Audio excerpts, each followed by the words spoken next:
hi, Norbert. I just want to thank you again for coming and helping me out to talk to others about your journey and your vision that you have. Many of them I've already seen your testimonies because I've had you in several of my challenges testimonies. So today is the informal, I guess you would say, couch section here that we're going to kind of dig a little deeper and just to get to know Norbert and how this program has changed you and what it's done for you. But first we're going to go back, way back in your teenage years.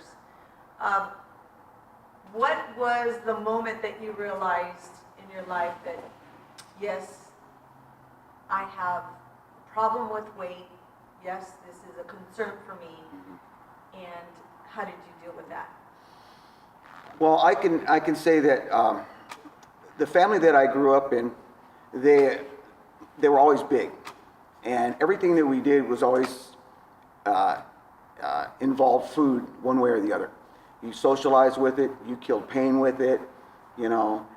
There was always food involved, and you know, you have your family saying that you're just big bone and you're bulky like your dad, or you're like this, and so as a kid you automatically get that way of thinking. This is how I'm supposed to look. But then when you get into high school and other places like that, you have somebody else saying different things than what your family that loves you and doesn't want to hurt your feelings. You know, you get people that will actually give you the truth, even though it hurts. You're hearing things that you didn't want to hear. So then you begin to start looking in the mirror, and you begin to start looking at pictures of yourself and going, you know what, I really am not, bulky. I'm fat, I'm big, I'm huge, I need to make a change.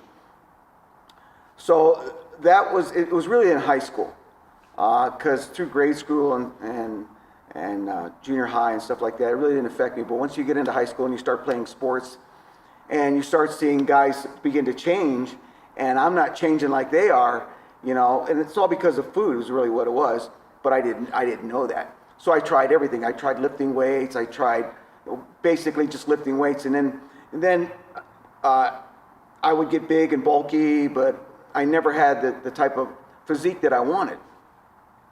And so then I would go into extremes and not eat or do other things to lose weight, and it was up and down, and it went like that from high school all the way through most of my adult life, going into extremes. That was interesting to me. You went through periods that you didn't eat. Oh yeah. Yeah, I would. Did you hear that with women? And I'm hearing that more from men. Yeah, extreme fasts. Yeah, absolutely. So you did that because you wanted to drop the weight. Absolutely, and I would. I never got into a place of being anorexic because what happened is that I would lose muscle mass, and I wouldn't even look like I wanted to because everything was going wrong. I was doing it wrong. The numbers on the scales were changing, but I wasn't changing. So, So what diets have you, I'm going to say diets because most of them are diets. What have you tried? I did intermittent fasting. I did fasting. I did power protein. I did low carb, high carb. Paleo. I did some Weight Watchers, but I got some results, but I never got the transformation that I wanted, to where I actually felt good about myself because I got something that works. And isn't that exciting? Honestly, it really is, because what it does is that once you have the formula, once you are equipped, you're empowered. You know that you can actually do it. There's nothing stopping you anymore, because now you know exactly how your body works and what it takes to get you to the place, or to where what you want to look like, and that's what makes it. And then all of a sudden, then your thinking changes, and you get excited and you're happy, and nothing can hold you back anymore. Yeah. So to get to that point of excitement and again, I like what you just said, right? Nothing holding you back. Right. Was this an overnight process? Was this something that you were able to pick up rather fast? Can you give us a little bit of the story? Well, what actually changed my mind to where there was no looking back and no turning back is when I turned 50. When I turned 50 and I knew I had grandchildren coming. I started doing things, that's when I started most of those diets. I went on to, fasting and so on and so forth. But I says, I started running and I started eating different things. But again, I never got the type of results that I wanted.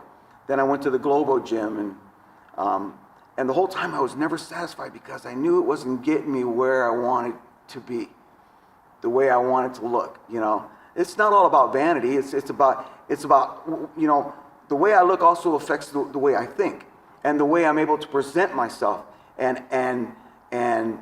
deal with life circumstances, and knowing that when you have a formula for success, you know that one way or the other you're going to make it through this, or you're going to make it through that, because you've overcome the biggest challenge of your life. And so it started when I was 50, and I'm 59 right now, going on 60, and I don't have any problem at all saying that. I just don't. I enjoy it. I just wait for people to ask me how old I am. Yeah, we can't wait, right? Yeah. I go, are you going to ask me? Okay, so at 50 years old, you started this real journey, I guess you would say. Yeah. Then you came here. Right. To CrossFit Descendants. Mm-hmm. And take us from there, because this is, I think, where your big transformation. This is CrossFit Descendants, okay, is really where the change that I was looking for happened, okay? I was, the most important thing is being around people that wanted to see you succeed, and in a community of success. And then also open up my eyes, realizing I wasn't in as good a shape as I thought I was. Especially when I see the older guys, like Tom and Mark, man, they go like, dude, back and forth, like, I can't do that yet. It's like, okay, I got a little bit of work to do. And I thought I was in fairly decent shape, and I thought I looked fairly good, but I was just like round and huge and bulky, and then like a tree trunk. Like a tree trunk, absolutely. And I felt like a tree trunk too, because they want you to hop over a bar, and I'm going like, oh man, that's a big jump, 6 inches. Like I wasn't made to get off the ground. I'm made to stay on the ground. I have roots down there. Exactly. That's what it felt like sometimes too. So, and then Carol had questioned me about what exactly what I eat, and That's when I went in your face, so I was curious. yeah, and the thing of it is that I thought everything that I was doing was right, and I was eating, my chicken, but I wasn't eating any complex carbohydrates, and I was eating vegetables. I was eating more rabbit food than human food, I'm curious, where did you learn that? Through a lot of it was doing the Paleo diet, and I'd read a ton of books, but there in most of these books there was always a taboo, stay away from this, stay away from that, stay away from this, and stay away from that, and one of the things that Carol said to me, God made all this stuff for us to eat, and my response back to her was yeah, I completely agree with that, but there was also seasons. You're not supposed to eat it all the time, which I was completely wrong about, because I eat it all the time now. But so once Carol confronted me and says, you need to have this, and you need to have this, and this, and this in your diet.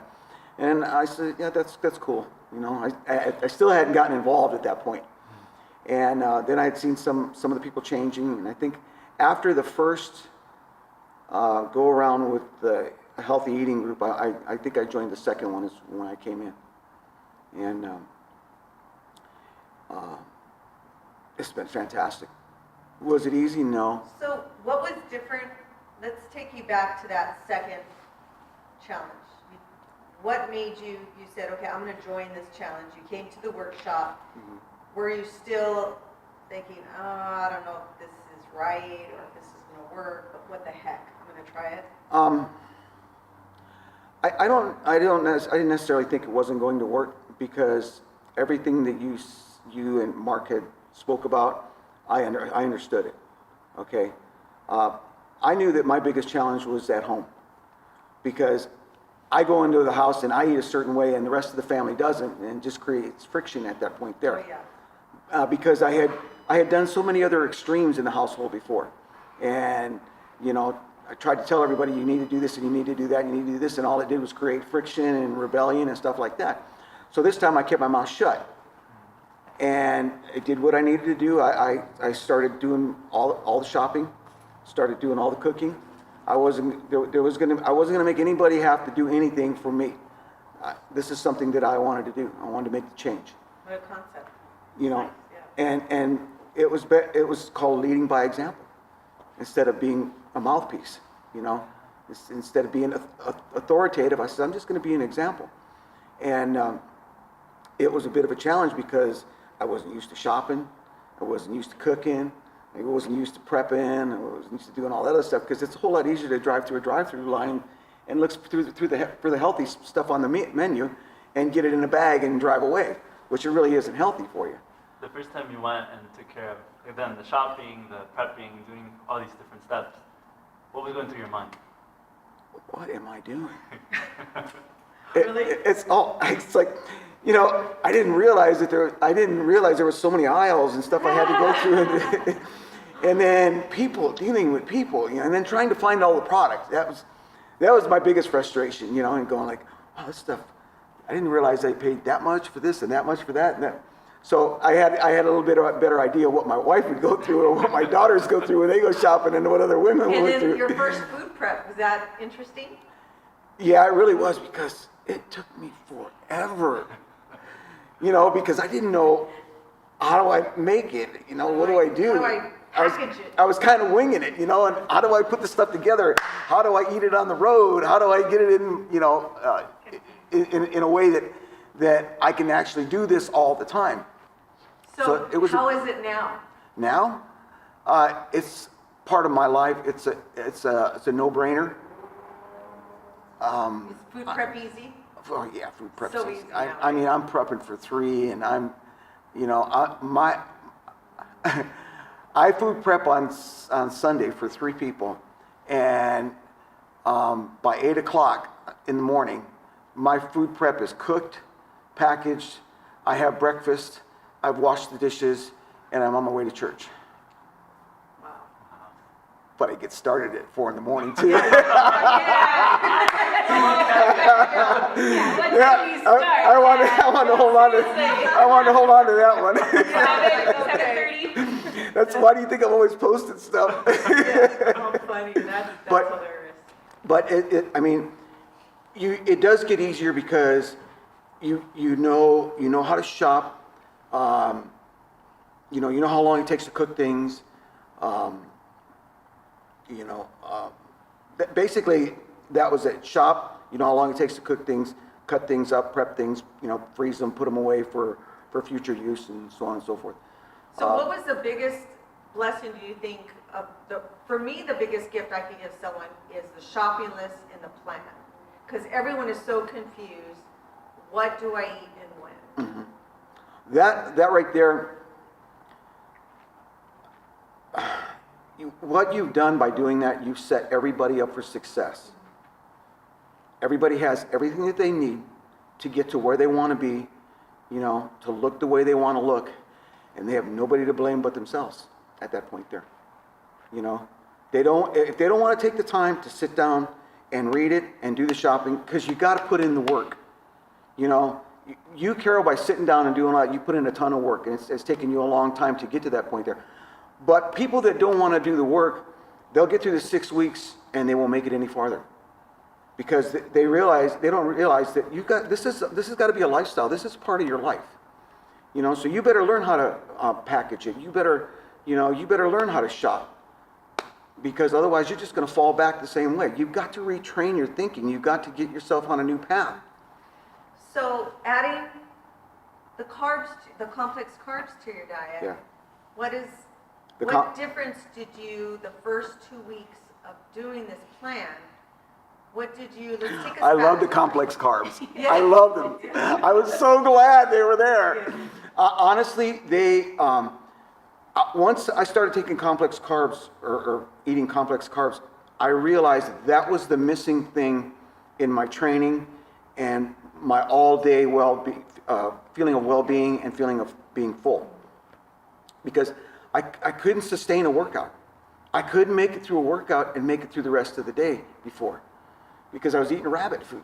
I was just eating I asked you that when leafy greens. I asked you for your food log. Yeah. And I didn't see. It was easy. All I had to say is spinach and chicken. Yeah, I said, Eggs. where's your carbs in my vegetables? I'm like, well, that's not enough for your tree trunk body. Right, right. And that's why, and I realized that was why I was carrying so much body fat, because I was missing the complex carbs. And once you got me on the right track, you got me on the complex carbs, and Mark had me increase my my protein. The first challenge was weight loss. I think I dropped almost 13 pounds on the first one. The second challenge is when we increased the protein, and I felt a lot stronger at that point there. I wasn't as tired. My workouts were improving. And then when I did the third time and went to the phase 2, and I think we added a little bit more complex carbohydrates on it, cut out some fruits and stuff like that, went with some more protein and complex carbs. That's when the body fat started dropping, and the transformation really started. And I go, that's it. We got to see your abs. Yeah, I saw all of them. Yes. Yeah. You did, yeah. That's amazing. And that was the most exciting thing. Going, this is what I always wanted to see. And it's a shame that I spent so many years trying to do it on my own instead of asking for help. I figured I could read a book or watch with this person, instead of actually asking for help, and accepting help. And that's what made, and then you being the person you are, getting in my face, helped tremendously. It really did, And what made it a whole lot easier to accept your help is that when you first come into CrossFit Descendants, you're around people that care about you.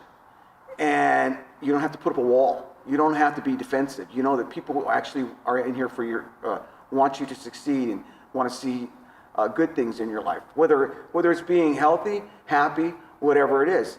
And when you feel good and feel comfortable and you don't have to put up a wall, change can happen. Because then you begin to accept things and you begin to hear different things, and you feel like you have some value.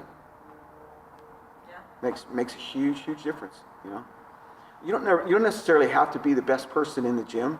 You don't necessarily have to be the one that lost the most weight, even though I try all the time. Yeah. But you just feel good about yourself, and you feel good about the people around you. You want to see people succeed. You want to help people. And I wrote something a while ago, is that sometimes it's a little disheartening when you're trying to help people and they're just so stubborn, And I realized that some of those people you just can't do anything with. And if you keep trying to force things on people that are stubborn, it's like trying to put toothpaste back in the tube. Mm-hmm. It's a waste of time, Not that they're valuable, but if they don't want it. So my whole thing is I want to help people. Because I know what it's like to walk around feeling like you're not going to succeed, feeling like you're not going to make it. And when you get around the right people, things change. So thank you for mentioning that on the topic of people, because transformation at the end is, on a personal level, reaching out to others as well, right? And helping them. Absolutely, because when, the thing of it is that people, they say it doesn't affect you, but the way you look affects the way you think. You can, if you don't feel good about yourself, you can put a mask on for a while, but eventually, you'll withdraw, you'll You just don't want to help it. You don't want to help yourself. You don't want to help people. So I can say that the transformation on the outside was the same transformation that took place on the inside. Now, I'm not saying that I was ever depressed or anything, but I just did not. I knew I wasn't the way I was supposed to be. I wasn't where I was supposed to be. I wasn't feeling the way I was supposed to be and doing what I was supposed to be doing. And when because food affects you so many ways, you know. Just everything in my whole life, when I got involved with different groups, you know, what do? You go to a restaurant and you eat, you know. After church, you hang out and eat, you know. You go to an event, what do? You go eat, you know, and you eat it all different. So everything was around food, and you know, that just had to change. I can still do that, but I know how to eat now. But I feel different, and I want other people to do the same thing. And I just enjoy where I'm at right now. Yeah. For you, you knew at that moment where you were supposed to be. Many people watching this are probably going through a similar journey where they're looking and they know there's somewhere they're supposed to be, but they're confused or they're burdened by all the different points and learnings and everything they've gone through in the past. Mind sharing a little bit about you? Like, when did you know that you'd reached that place where you were supposed to be?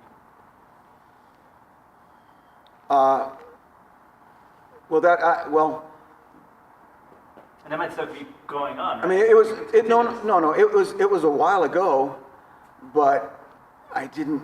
It just took a process of events and things in my life, and God leading me to the right people at the right time, you know, and realizing that a door had been opened in my life. But the thing of it is that you don't know that door was been opened until things begin to change. You know, you go, okay, that was an open door, and you just got to keep moving forward. You know, when I said 50 years old is enough, I've got grandkids. When my grandkids say, let's go play, Grandpa, I want to play. I didn't want to be the grandpa that sat there and watched the grandkids running back and forth, you know, and watching the games on TV and not being able to do anything with the grandkids or the daughters or anything like that. I just didn't want to be that guy, you know. And that's why our yearly event with my grandkids, and it started even before they could do anything, is they go up a ladder and get up on the roof with Grandpa at Christmas time, and we put all the blow-ups up, and you know, that's something that I'm just glad I'm able to do with the grandkids, you know. We go up on the ladder, we take the blow-ups up, we take the sandbags up, we blow everything up, we put you know, it just makes me nervous with them up there, but they see their grandpa doing it. And what's really exciting too is that my daughter brings my grandkids in here, and they see their grandpa doing things, you know, with everybody else, swinging on a bar, climbing a rope, you know, running, rowing, whole lot of rowing, just you know, and that's really what I wanted to see turning 50. I didn't know exactly what it all looked like. All I know is that when I had grandkids, I didn't want to be the grandfather that the typical American grandfather is. So, and I'm not gonna be.